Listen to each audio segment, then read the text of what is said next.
Close of play of the second day, the first test between England and New Zealand at Lords, sees England 111 for 2.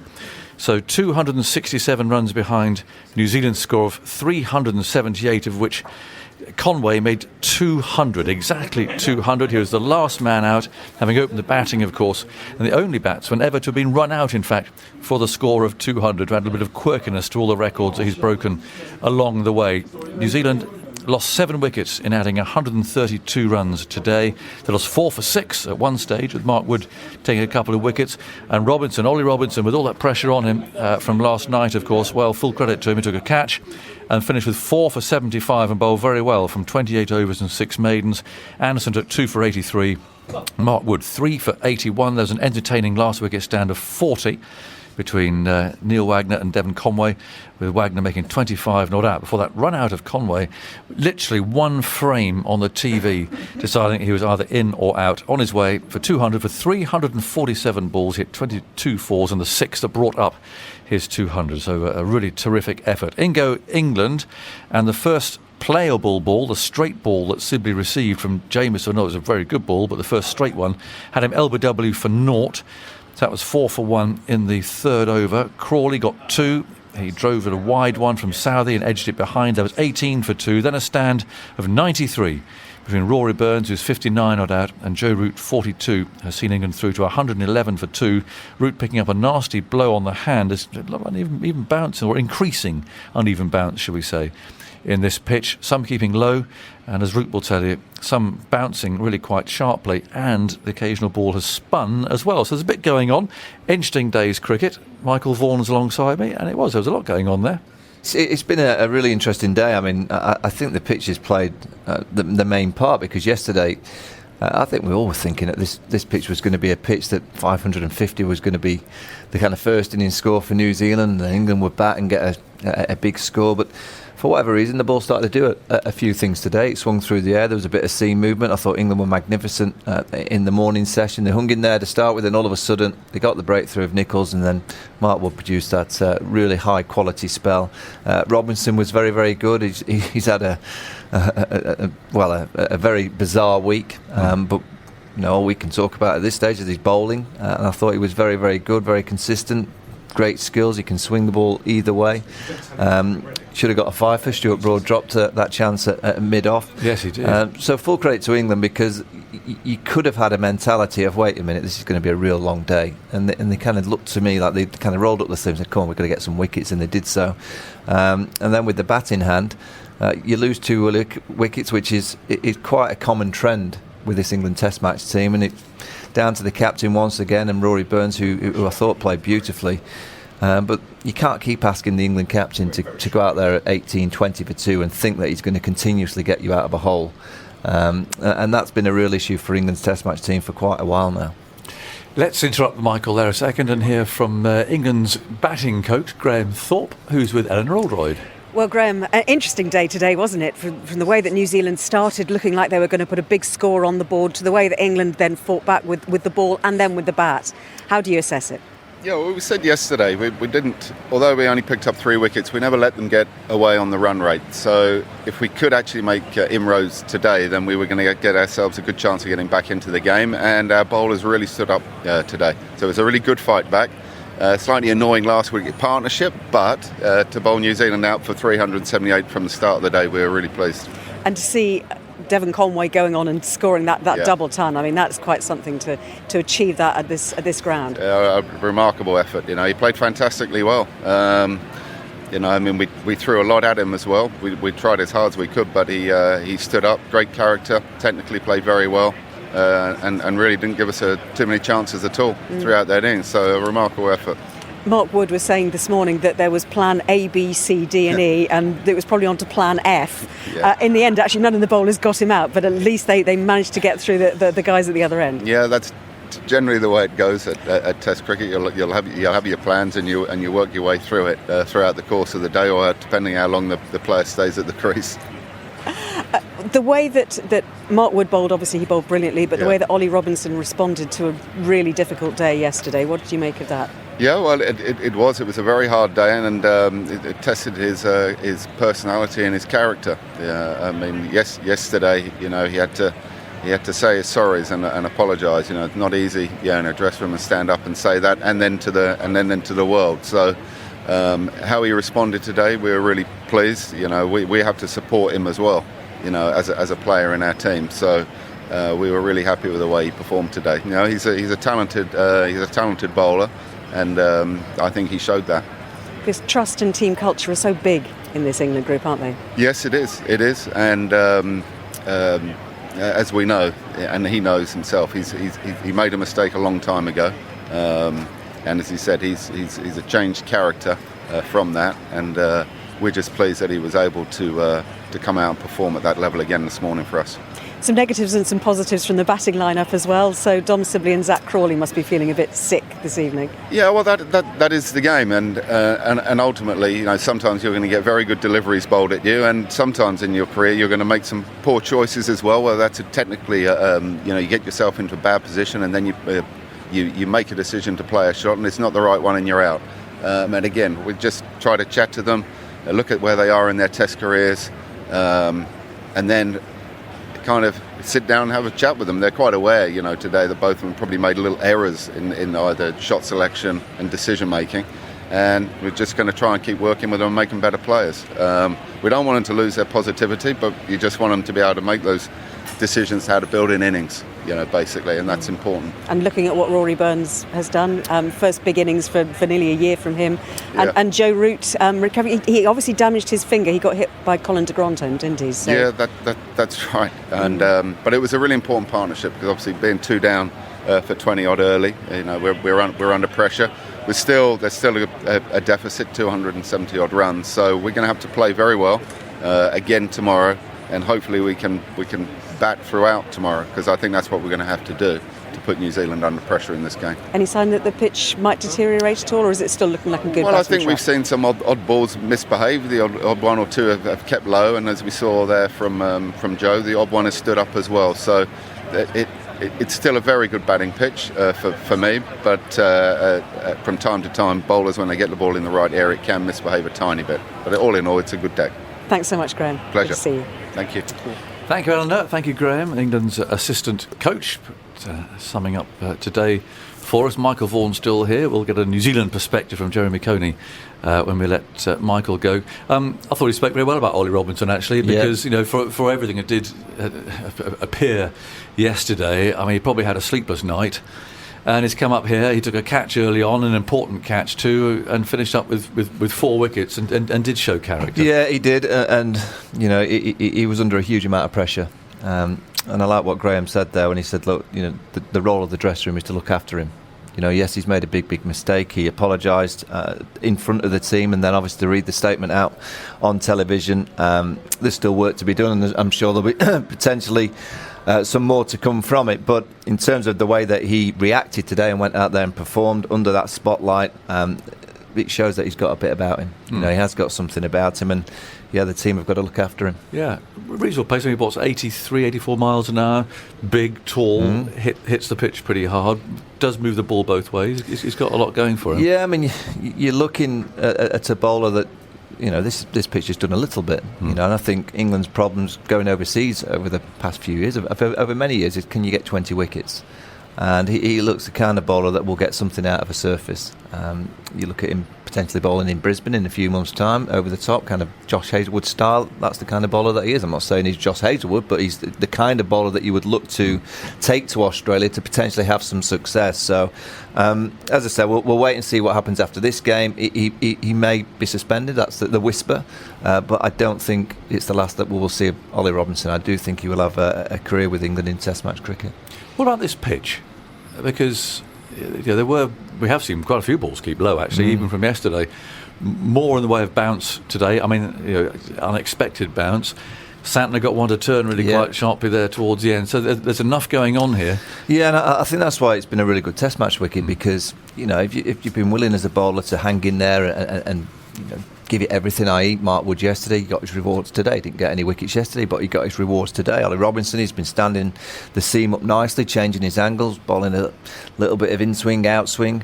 And with the bat in hand, Devon Conway led the way. He just hung in there, had a great game plan. Rory Burns has done the same, Joe Root's done the same. Those players that have gone out there thinking they just play expansively, they've been back in the sheds pretty quickly. And Graham Thorpe mentioned, Dom Sibley. I thought that was a good ball. The angle in and then seam away. It looked a good ball. The coach suggested he thought it was an error. Yeah, you can analyse lots of areas of the technical side of Dom Sibley all day long, and it's not perfect because he plays across the line of that front pad. But that angle from where Jameson released it and it was going down and it seemed it was a decent delivery. Zach Crawley is my worry. You go back to the winter where he played expansively against the spinners and got out cheaply on a regular occurrence, and then he gets an opportunity here in England and he goes and plays a big drive too soon in an innings. Now Zach Crawley, he can't just be a pure player. He can't just think that this level batting at number 3 he's going to go out there and just strike it to the boundary with ease all the time, and he's going to be playing the pull shot. And especially a bowler like Southey, who's around there all the time, is tempting you to do it. And he wants to play that shot. It's one of his favourite shots. And of course, you don't want to say to a young player, right, you're not playing that shot, but you've got to choose the right moments to play that shot. And that's the difference in the skill of playing at this level is what to play, what not. But more so, you've got to give yourself a better chance. And you look at all great players. Joe Root's a great player. What did he do today? He had to hang in there and he had to fight. Most of your Test career, whether you like it or not, it is fighting. You very rarely have that pure few hours of batting when you're playing Test match cricket. You do have to fight for every single run, and it was just an easy one. So he's just got to. He doesn't have to remodel his game because his technical side is very good. It's just his mental side. He's got to be better prepared and more willing to do the hard yards to get the big scores. Just before you go, 267 behind, still a lot of runs, and given what we're saying about the pitch, how important that England get at least, within range of New Zealand? Well, you've got to tick off little milestones. Let's see what the weather's like tomorrow. If the clouds are around, it might move more than it has done today. So England have to adapt to the conditions. New Zealand have to adapt to the conditions also. England have just got to try and bat the day out. Day 3, they've got to think, right, bat the day out and see where it takes them. If it takes them into day 4 and they're still batting, you know what, they're going to put New Zealand under a lot of pressure. If they come out, lose 2 or 3 early ones, which can happen, particularly with this England side, and all of a sudden New Zealand have got a 100-run lead, well, they're going to be in the box seat. So I'm excited because Test match cricket going into day 3, the game's in the balance. Thank you, Michael. You better hurry up. BBC 2, the highlights starting in, I think, 12 minutes. So you better get into makeup and everything else that you have to do in the television world. Happily, Jeremy, we're not too concerned about that, are we? We have faces for other media. We do. And we're perfectly content with that sort of thing. Well, that was an entertaining day. I thought it was a terrific day. Yeah. I think it's obviously England's day, and it's brought the Test match to parity, really, hasn't it? Yeah. I think. If you're a New Zealand supporter, it showed some promise in the first hour. No wickets lost. Second new ball kind of threat almost removed until in came Wood and changed all that, and suddenly wickets began to fall. And I suppose the middle and lower middle order of New Zealand would feel a bit disappointed. Watling, I thought, though, was got out by Wood. It's a good delivery. De Grandhomme hasn't played for a season. So, that's not easy for him. Santner a loose defence, Jameson a loose hook, and then the last 2 wickets putting on 60 runs. So New Zealand ended up losing, 7 wickets for 130 today and 60 runs for the last 2 wickets. So not their best effort with the bat. Of course, soldiering on at one end was Devon Conway, a terrific innings, only the second man to get a couple of hundred at Lords over their, the first Test match in 1930, so long time. Yeah, absolutely, and such entertainment at the end. I mean, we all rather admire Neil Wagner, don't we? Bat and ball and everything, actually. Character too. And to see him slotting Stuart Broad for 6 over long off. Well, he played some lovely shots also off the back foot. Yes. Through the offside. Yeah, Sobers-like. Yes, very much so. So, he played a lovely little innings. His bowling was less threatening than his batting today. Yes. I do think, New Zealand... I mean, it's rendered him a bit emasculated too, really. He's not quite fast enough. And then he doesn't really swing the ball when he pitches the ball up. and therefore he's looking for his shorter pitch deliveries to use his method. Yes.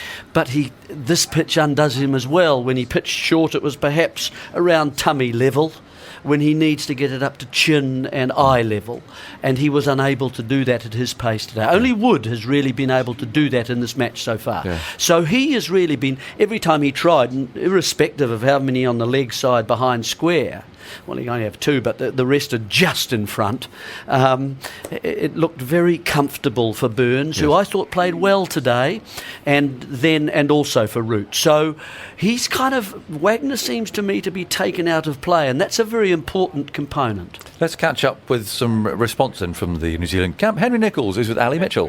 Is there a big disappointment in the dressing room that you weren't able to go and get that really big first innings total, given the situation you're in at the start of the day today?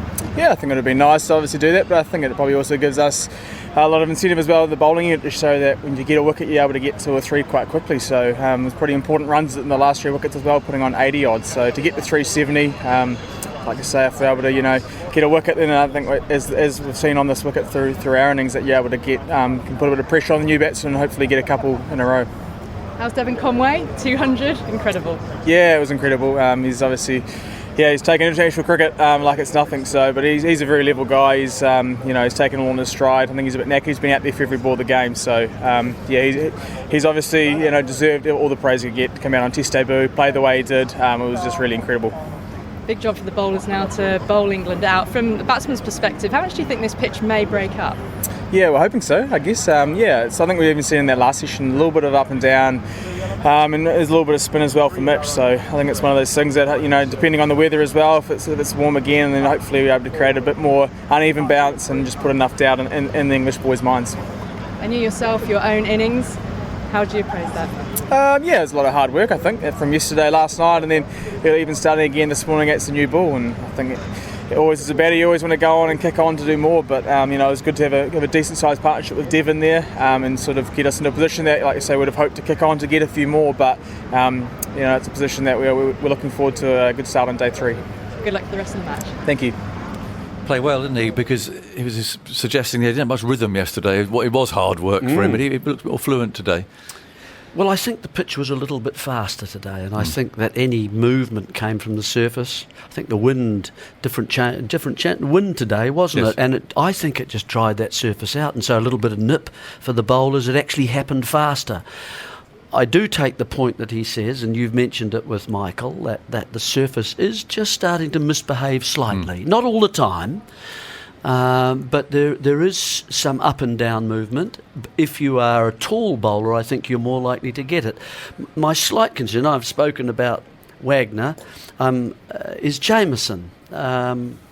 I just feel he's not quite the threat that I imagined he would be here in England, and I think that's from his last delivery. His delivery stride is so long. I thought he was actually much taller than he appears. That's a really interesting point. Yeah, I think in fact Robinson to me looked like he's getting over the front foot better than Jameson is. He's really struggling to get forward and over that ball because his length of stride is way behind the back line.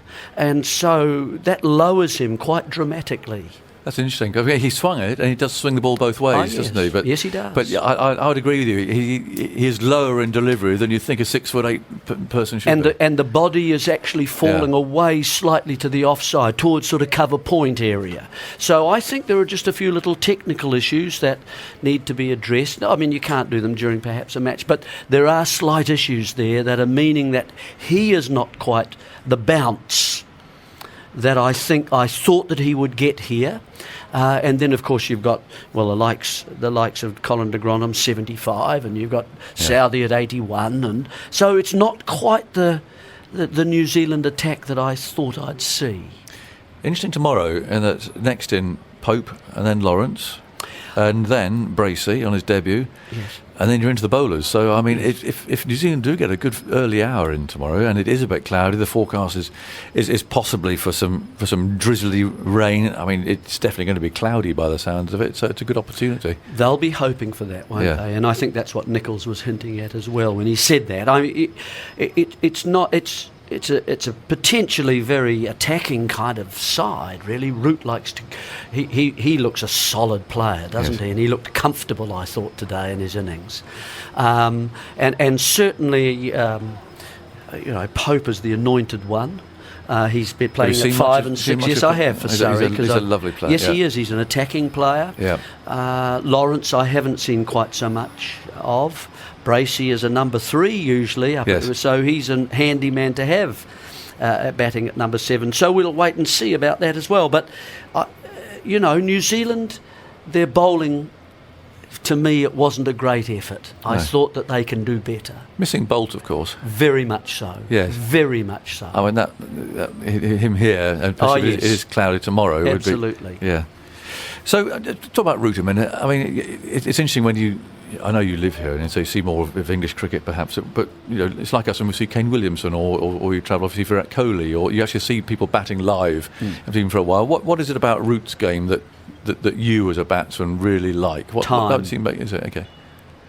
He has time to play his strokes, and superior players never look unhurried. And I didn't really see him rush a shot at all today. He just let go quite comfortably and let go and getting himself in. Bowl a bit wide, I'll cut it, thanks very much. Yes. And I'll pull that one there, and I've got a sweep to handle you, Mitchell Santner. You'll have to come onto the better part of the surface. Well, that was one of the interesting things too. We saw actually Santner get one to turn from a better part of the pitch, not from into the footmarks of the right arm overs to the left-hander. So that's something to keep an eye on, isn't it? Yeah. I mean, do you think? But Root's got time. Yes. And he's got a wide range of shots too. Yeah. Well, it's going to be a fascinating day tomorrow. Yeah. I'm really looking forward to it. Yeah. I mean, the game is like a slow burn at the moment. Yes. It's one of those ones that carries on, and it could easily take us into the 5th day. I suppose the question is, if the pitch really does start to deteriorate, again, we go back to the way you analyse decisions and things, and we've talked about Wood and Leach obviously not playing for England. They're going to play 4 bowlers, but I wonder if come the end of this match they might look back at that, and for his 3 wickets, however, in the first innings, whether a spinner, if the ball does turn like that we saw from Santner, whether they might think, well, could we not have got the spinner in some way? But if there is some indifferent bounce, Eggers, I just think the England bowlers hitting the pitch a little bit harder might be able to explore that process of just the odd one keeping low and LBW into the stump, a play on. Those kinds of dismissals come into play. Yeah. And, I mean, really, when you look at Root with 3 and Robinson with 4, you can't complain. No. Would they, they did their job, and would Leach have got that many wickets in the first innings? Yeah.